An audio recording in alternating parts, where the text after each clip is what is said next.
Exercise 2.1 Question number 6. Express the following recurring decimal as the rational number p over q, where q are integers and q not equal to 0. ये जो नीचे recurring decimals दिए गए हैं p upon q की form represent करना है। यहाँ पर ये p और q इंटीजर हैं और q जो है वो 0 के इक्वल नहीं है। जो भी फ्रैक्शन में नंबर होता है उसके लिए ये लाजमी होता है कि जो डिनोमिनेटर में डिजिट हो, नंबर हो, वो 0 ना हो, अदरवाइज जो उसका सोल्यूशन होता है वो अनडिफाइंड सोल्यूशन आ जाता है। इसलिए ये बार बार हर क्वेश्चन में हमें बताया जाता है कि q जो है, जो डिनोमिनेटर की रकम है, जो डिनोमिनेटर का नंबर है, वो 0 के इक्वल नहीं है। बस इसका यही मतलब है। बहुत सारे सवाल आप पढ़ोगे यहाँ पर लिखा होगा, जब भी इस तरह का उसने क्वेश्चन दिया होगा तो साथ ये भी लिखा होगा q नॉट इक्वल टू 0, तो उसका यही मतलब होता है। वो इसलिए 0 नहीं हो सकता कि अगर वो 0 हो जाएगा तो 0 जब भी किसी चीज से डिवाइड होगा, किसी नंबर से डिवाइड होगा, तो उसका जवाब जो आएगा वो डिफाइन नंबर नहीं होगा, वो इन्फिनिटी जवाब आ जाएगा। तो इसलिए ये लिखा होता है। तो इसका अब हम सोल्यूशन निकालते हैं।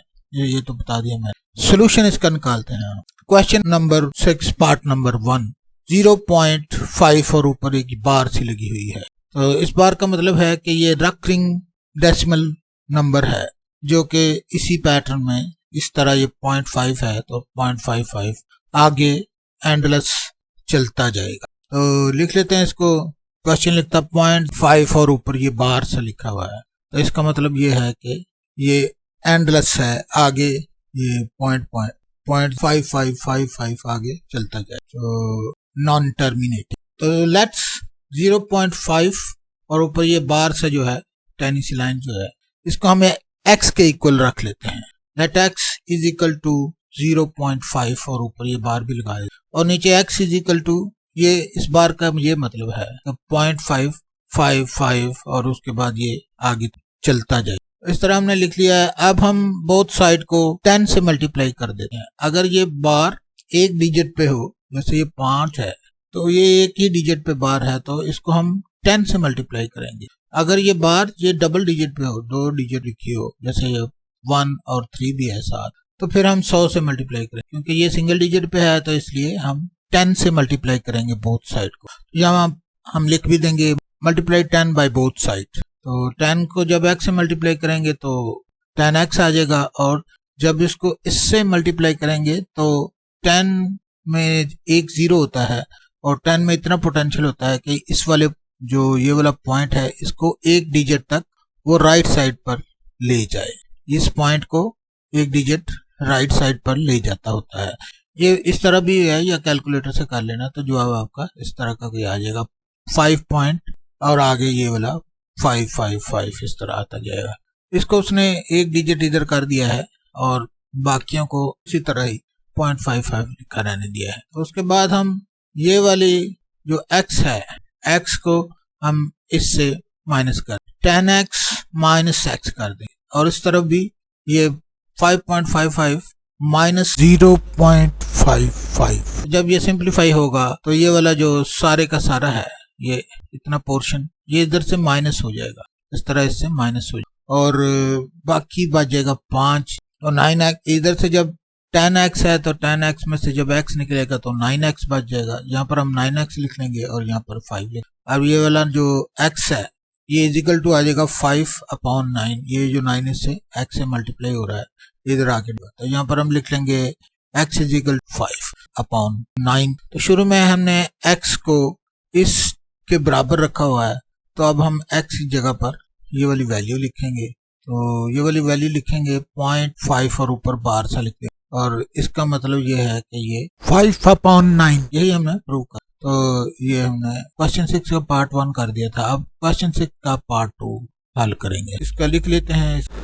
क्वेश्चन 6 पार्ट नंबर 2, जो क्वेश्चन लिखा उसके बाद let x is equal to 0.13 और ऊपर बार सा, और x इज इक्वल टू 0.1313 और ऊपर डैश डैश लिख देते हैं, जिसका मतलब कंटिन्यूस है। तो यहाँ पर हम बोथ साइड को 100 से मल्टीप्लाई कर देंगे। 100 से इसलिए मल्टीप्लाई किया है कि ये 2 डिजिट के ऊपर बार है, तो यहाँ पर हम इसको 100 से जब मल्टीप्लाई करेंगे तो यहाँ पर इस तरफ 100x आ जाएगा और इस तरफ ये 13 को इस तरफ कर देगा। ये वाला डिजिट 2 डिजिट इधर करेगा। 100 के अंदर 2 जीरो होते हैं, तो उसमें इतना पोटेंशियल होता है कि इस वाले पॉइंट को 2 डिजिट राइट साइड पे कर देगा ये।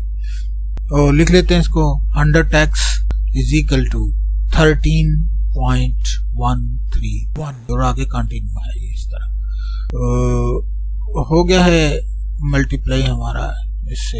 ये आप कैलकुलेटर से भी कर सकते हो या वैसे भी आपको याद है कि जब भी 100 से डेसिमल को मल्टीप्लाई करते हैं 2 डिजिट इसको राइट साइड पर, इस वाले ये पॉइंट को 2 डिजिट राइट साइड पर ले जाता है। यहाँ पर ये 1 2 यहाँ पर आगे और आगे ये वाला कंटिन्यू है। उसके बाद अब हम इसको इसमें से माइनस कर 100x माइनस x यहाँ पर आ जाएगा और 13.1313 और इसी पैटर्न में जो कंटिन्यू हो रही है रकम, इसके साथ इसको 0.1313 को माइनस करेंगे। तो जब इसको माइनस करेंगे तो ये तो 99x आ जाएगा और इसको जब इस तरह माइनस करेंगे, ये वाला मैंने लिख भी दिया है, इस तरह करके जब माइनस करेंगे तो ये तो सारी की सारी रकम माइनस होके 0 आ जाएगी इधर वाली और ये 13 इधर आ जाएगा। तो यहाँ पर 99x इज इक्वल टू आ जाएगा 13 के। और यहाँ से जब हम इसको इधर ये क्योंकि मल्टीप्लाई हो रहा है तो ये इस तरफ जाएगा इक्वेशन के, तो इसके साथ डिवाइड हो जाएगा। तो यही इसका आंसर है। x को हमने इस रकम के बराबर रखा हुआ है 0.13, तो यहाँ पर हम x की जगह लिख देंगे 0.13 और 0.13 इज इक्वल टू 13/99। ये वाला हमारा जो हमने प्रूव करना था इस वाले को फ्रैक्शन में PQ की फॉर्म में, वो हमने कर लिया है। अब हमने क्वेश्चन नंबर 6 का पार्ट नंबर 3 हल कर। क्वेश्चन नंबर 6 पार्ट नंबर 3 यहाँ पर लिख लिया हमने 0.67 और ऊपर एक बार सा है, ये बार लिख। तो let x is equal to 0.67 और ये वाला बार भी साथ। इसका मतलब क्या है, x इज इक्वल टू 0.67 और आगे कंटिन्यू है ये। तो इस तरह अब हम बोथ साइड को 100 से मल्टीप्लाई कर देंगे और यहाँ लिख भी देंगे मल्टीप्लाई 100 बाई बोथ साइड। तो जब इससे हम मल्टीप्लाई करेंगे तो 100x आ जाएगा और इससे मल्टीप्लाई करेंगे तो ये 2 डिजिट इस तरफ ले जाएगा, ये पॉइंट को 2 डिजिट इस तरफ ले जाएगा क्योंकि 100 में 2 जीरो होते हैं। तो इतना इसमें पोटेंशियल होता है कि ये इस पॉइंट को 2 डिजिट तक इधर ले जाएगा और कैलकुलेटर से भी इसी तरह ही आएगा। तो 100x इज इक्वल टू 67.6767 और आगे कंटिन्यू हो। अब यहाँ पर हम इसको इसमें से माइनस कर 100x माइनस x और इस वाली साइड को इससे माइनस। तो यहाँ पर जब हम माइनस करेंगे तो ये तो 99x आ जाएगा और 67.67 और माइनस 0.67 को माइनस करेंगे तो यहाँ पर ये वाली सारी की सारी रकम, ये वाली जितने भी डिजिट हैं, ये वाला सारा जीरो, ये एक जगह तो ये 0 आ जाएगी और ये यहाँ हम लिख देंगे 99x इज इक्वल टू 67 और x इज इक्वल टू 67/99 और उसके बाद ये x जो है वो हमने 0.67 और ये ऊपर बार सभी इसके बराबर रखा हुआ है। तो यहाँ पर इसकी जगह ये लिख देंगे और ये वाली 67/99 लिख देंगे और तो यही हमें हमारा रैशनल नंबर के बराबर आ गया है, PQ की फॉर्म में ये आ गया है। तो ये क्वेश्चन नंबर 6 सारे का सारा हल हो गया है और इसके साथ ये सारी की सारी एक्सरसाइज हल हो चुकी है।